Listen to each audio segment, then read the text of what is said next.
সম্প্রতি SCERT থেকে একটা সার্কুলার পাবলিশ করা হয়েছে, যেটা আমি শেয়ার করছি। তো সার্কুলারটা হচ্ছে স্পেশালি মেরিট স্কলারশিপ এবং সংস্কৃত স্কলারশিপ এক্সামিনেশনের ব্যাপারে। অর্থাৎ যারা এই বছর ষষ্ঠ এবং নবম শ্রেণীতে পাঠরত তারা মেরিট স্কলারশিপ এবং সংস্কৃত স্কলারশিপ এক্সাম দিতে পারবে। তো আমরা আজকে জেনে নেব কারা সেই স্কলারশিপ পরীক্ষা দিতে পারবে, তার কন্ডিশন কি, অর্থাৎ এলিজিবিলিটি কি রয়েছে, পরীক্ষাটা কবে হবে, কোন কোন বিষয়ে হবে, টাইম কতটা থাকছে, কোয়েশ্চেনের ধরন কী কী থাকছে সেগুলো। তো চলুন শুরু করি।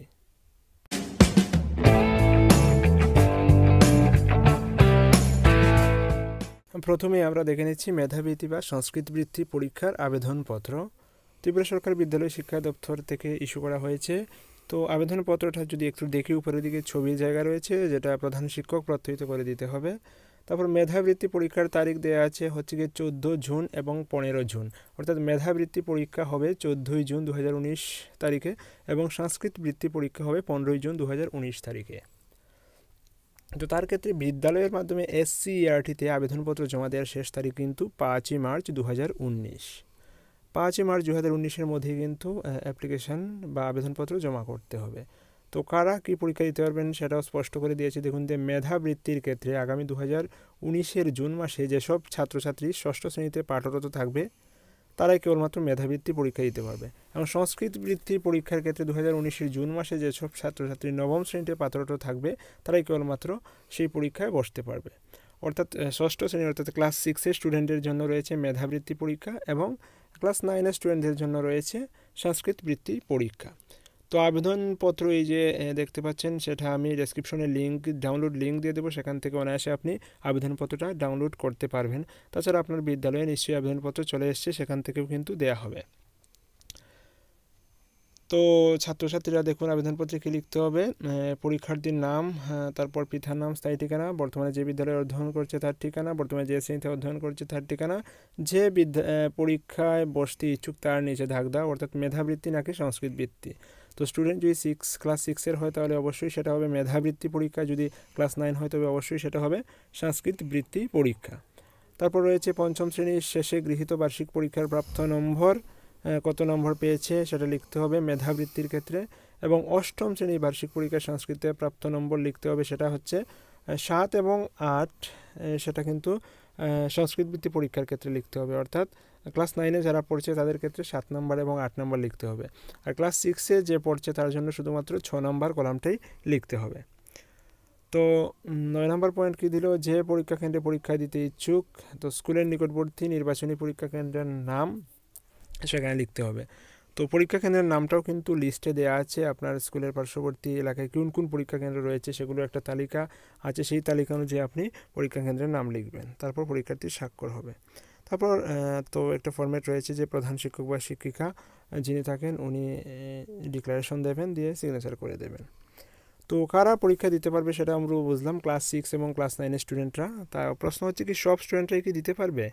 না, সব স্টুডেন্টরা কিন্তু মেধাবৃত্তি বা সংস্কৃত বৃত্তি পরীক্ষা দিতে পারবে না, তার জন্য কিছু কন্ডিশন রয়েছে। যেমন মেধাবৃত্তি পরীক্ষা দিতে হলে পরীক্ষার্থীকে পঞ্চম শ্রেণীর শেষে বিদ্যালয়ে গৃহীত বার্ষিক পরীক্ষায় সব বিষয়ে পাশ করে কমপক্ষে 70% নম্বর পেতে হবে। অর্থাৎ মেধাবৃত্তি যে ক্লাস 6-এর স্টুডেন্ট দেবে, সে যদি ক্লাস 5-এ 70% মার্ক পেয়ে থাকে তাহলেই সে মেধাবৃত্তি পরীক্ষায় বসতে পারবে, আদারওয়াইজ সে কিন্তু মেধাবৃত্তি পরীক্ষায় বসতে পারবে না।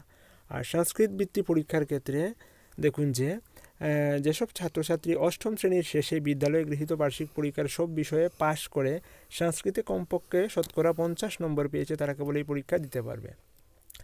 তো সংস্কৃত বৃত্তির ক্ষেত্রে কি বলেছে, সংস্কৃত বৃত্তির ক্ষেত্রে কিন্তু এই 70% নাম্বার লাগবে না, সবটা বিষয়ে পাশ করতে হবে এবং সংস্কৃতে 50 নম্বর কমপক্ষে পেতে হবে, তাহলেই কিন্তু সে সংস্কৃত বৃত্তি পরীক্ষা দিতে পারবে। আচ্ছা, তারপর বিশেষ দ্রষ্টব্য বলে দিয়েছে যে আগামী 20 মে 2019 ইং থেকে 24 মে 2019 ইংয়ের মধ্যে SCERT আগরতলা অফিস হতে অ্যাডমিট কার্ড সংগ্রহ করার জন্য বিদ্যালয়ের প্রধান শিক্ষক বা শিক্ষিকাদের অনুরোধ করা হচ্ছে। অ্যাডমিট কার্ড কোনো অবস্থাতেই বিদ্যালয়ে বা পরীক্ষা কেন্দ্রে পাঠানো হবে না। তো সেটা স্কুলের HM হেডমাস্টার বা হেডমিস্ট্রেসের জন্য স্পেশালি বলেছে যে আপনার স্কুলের যদি কোনো স্টুডেন্ট অ্যাপ্লাই করে মেধাবৃত্তি বা সংস্কৃত বৃত্তির জন্য, তাহলে আপনাকে অ্যাডমিট কার্ড কালেক্ট করতে হবে 20 মে এবং 20 মে থেকে 24 মে এর মধ্যে।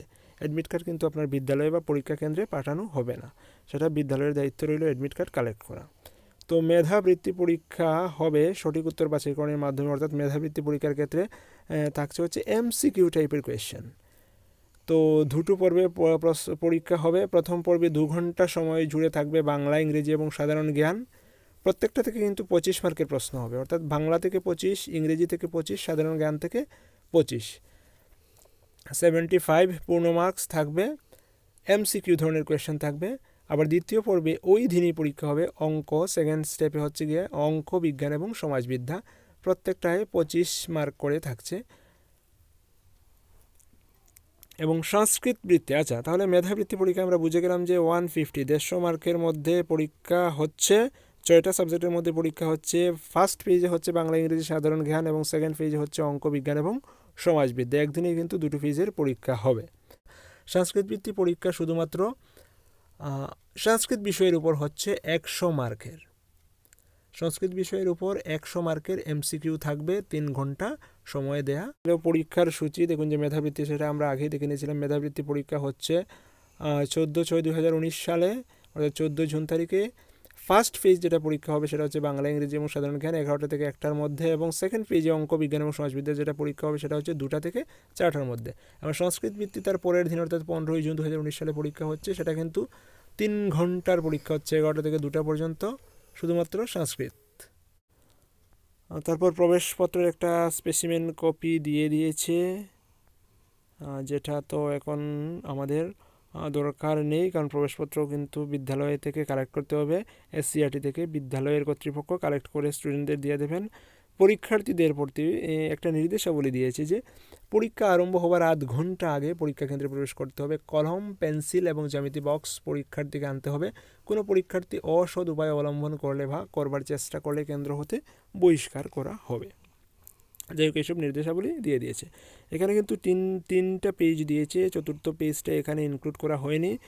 তো চতুর্থ পেজ ইনক্লুড করা হয়নি কারণ কি, আপনার প্রত্যেকটা ডিস্ট্রিক্ট ওয়াইজ বা প্রত্যেকটা সাব ডিভিশন ওয়াইজ কিন্তু চতুর্থ পেজ আলাদা আলাদা হবে।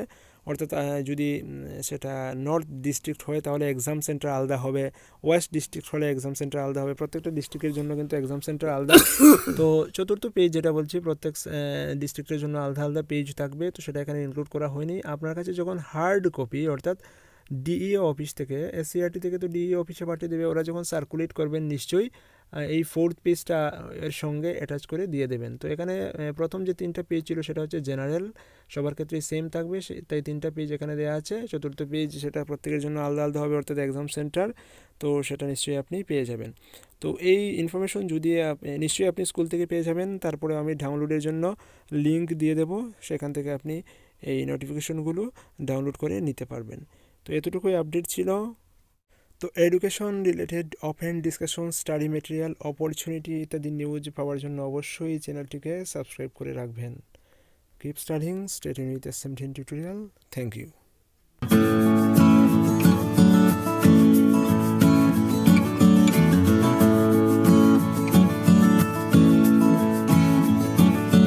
তো তারপর টেট এক্সামিনেশনে যে বললাম যে 150টা কোয়েশ্চেন হচ্ছে, 150 মার্ক থাকছে। তো চাইল্ড ডেভেলপমেন্ট এবং পেডাগজি থেকে 30টা কোয়েশ্চেন হচ্ছে 30 মার্কের, ইংলিশ ল্যাঙ্গুয়েজ থেকে